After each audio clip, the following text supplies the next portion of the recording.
Right guys, what's going on? Welcome back to the channel, and in today's video we're going to be taking a look at Rabid's infinite power circuit. Now for those of you that don't know, Rabid is a YouTuber. He's got about 5k subs.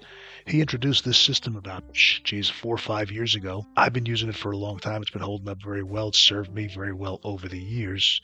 Today we're going to be taking a fresh look because, as you guys know, there's been a lot of changes and recent updates to Rust electricity systems in general, many of which have had a huge impact on this system. So it's certainly worth taking a look back all these years later, as it's even more efficient and, quite frankly, stronger than it's ever been. Wow. So for those of you that are familiar with this, this guy, Rabid, presented a video. He does a whole presentation, does a brilliant job explaining why this was a more efficient system than what guys were using at that time. For those of you that might be familiar with it, you may have noticed that I added a root combiner to explain the reason for that. I want to just also, just for people who are new, just talk a little bit about the logic gates that you would need to be introduced to. You guys are ready. If you watched my first video, you know all about branches and root combiners and how they work thoroughly. So we'll just go over these two logic gates so you guys have an understanding of how they work.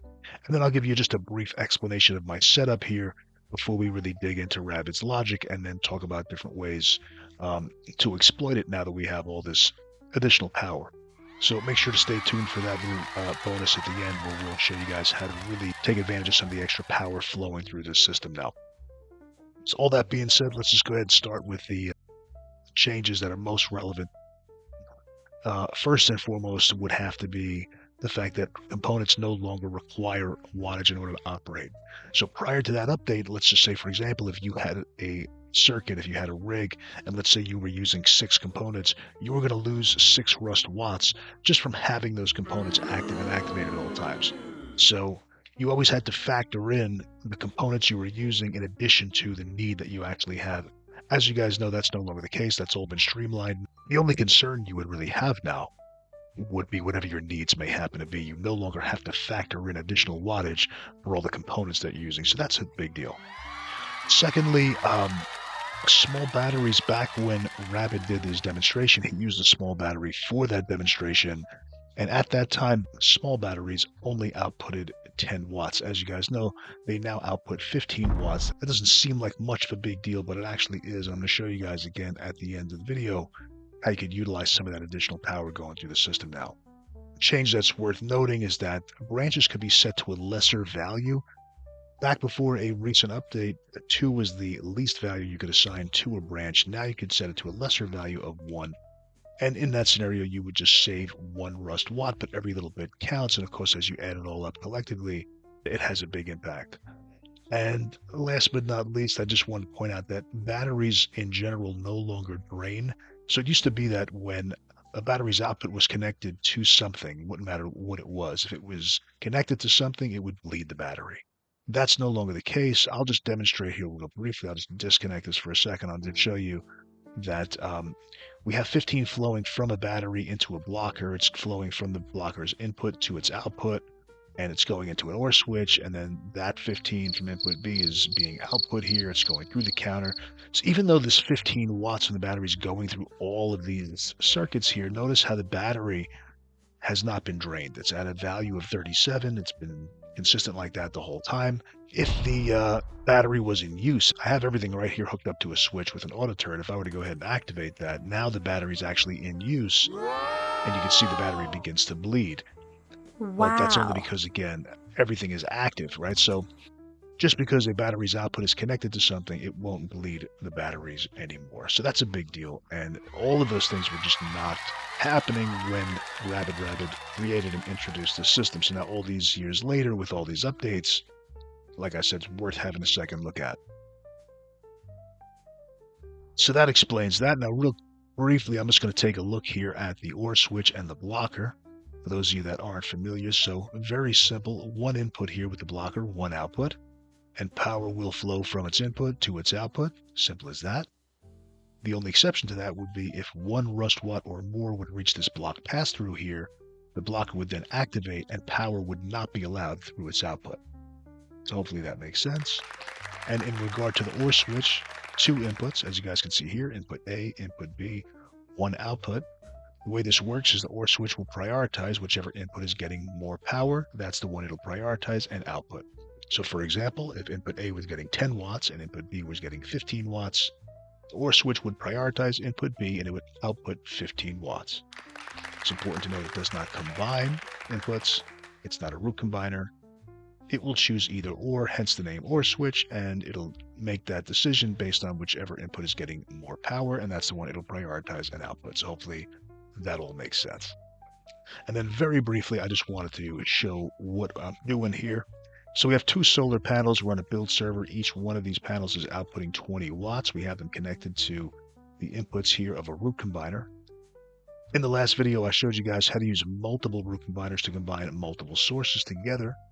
In this small example, we're just using the two solar panels here. Although this setup is ready to accept inputs from 6 sources in total, we're only using 2 here from the 2 solar panels, and that's a total output of 40 watts. And that's what I'm funneling here to this root combiner, which is what I'm starting Rabid's logic with. And the reason for that is just in the event of a compromise, or in the event that something goes wrong. Maybe you're getting bad weather for a couple of days, whatever it may happen to be. If your source, for whatever reason, were to become compromised, with having a root combiner here with one empty input, you have the ability to immediately inject wattage into the system in the event that you need to do so. So in this case, we're injecting 40 watts by this small generator. If you didn't have a small generator available, you could use something like a battery, let's say, like a battery's output. I know that's not a lot. But if you had a large battery, you can inject 100 watts. It's there as a safeguard, just so you guys know, that in the event that you need to inject wattage into your system immediately for whatever reason, you have the ability to do that without disconnecting anything or disrupting any of the existing logic. Now, with all that being explained, now we can go ahead and dive into Rabid's logic. So let's go ahead and do that. First of all, before we even do all that, why would you guys be interested in an infinite power circuit in the first place? Let's just talk about that for a second. It's really 2 reasons why. Number one, if you were running exclusively off solar power, a system like this is necessary. The reason for that is because you won't have any power coming in at night, and if you wanted all operations to be operational at night, everything would have to be running off of some sort of battery reserve. So again, if you're exclusively using solar to power your base, it's essential to have a system that does this, just so you have all systems operating at night as well as daytime hours. If you were using other sources, let's say like a wind turbine or generators or whatever it may happen to be, this may not be as important to you, but you would still get the additional benefit that in the event that any of those sources were to get compromised, all your systems can run off a battery reserve. And not to mention, guys, it does this all automatically. You would not have to think about it. It essentially juggles source power and alternative battery power as needed and charges the battery as needed automatically without you having to even think about it. So let's go ahead and go over the logic. So Rabid uses 2 branches, a blocker and an OR switch. That's really all that's needed for this. Of course, whatever battery you're going to be using.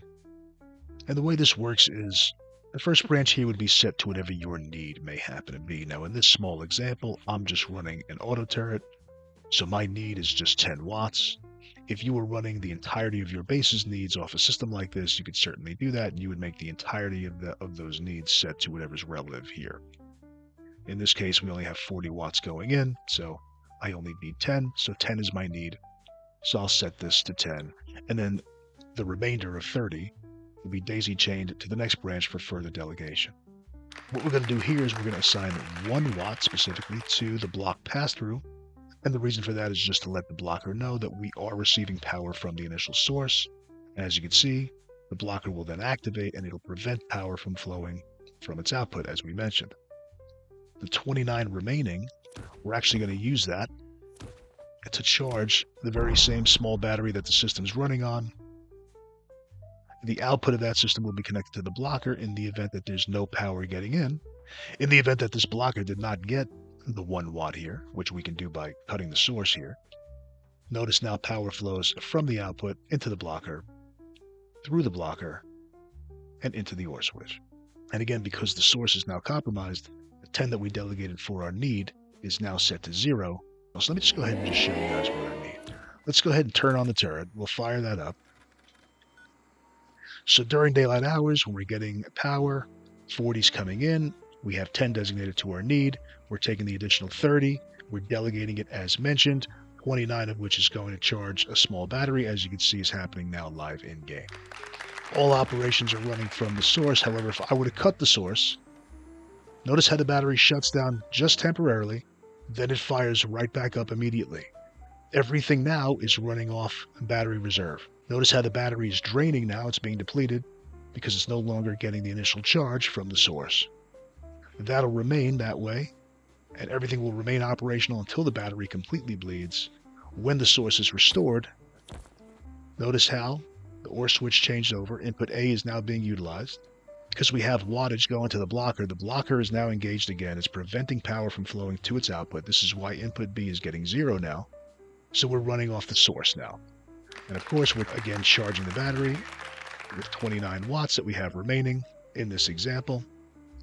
And we could juggle this back and forth, as you guys can see. If I cut the power, all systems are still running. They're running exclusively off the battery. You can see input A is disengaged, input B is engaged now. We're outputting 15 because small batteries now output 15. And again, when our source is reconnected, we're now running off of what we set here to our need, that being 10. So, just wanted to show you guys this now. One of the ways you could get a little bit creative here and utilize some of the extra power that's flowing through this system would be, let's say, if I were to set a branch here, I could hijack, let's say, the 15 that we're outputting from the small battery. I could set this to a value of 10 because I want to match the need. I want to prioritize whatever our need may happen to be. In this case, it's 10. So we'll plug our need into input B. And with the 5 watts that we have remaining, we could use those 5 watts to power other specific nighttime activities. So for example, we know anything connected to this branch is only going to run at night when the battery power is active. So we could run a small light.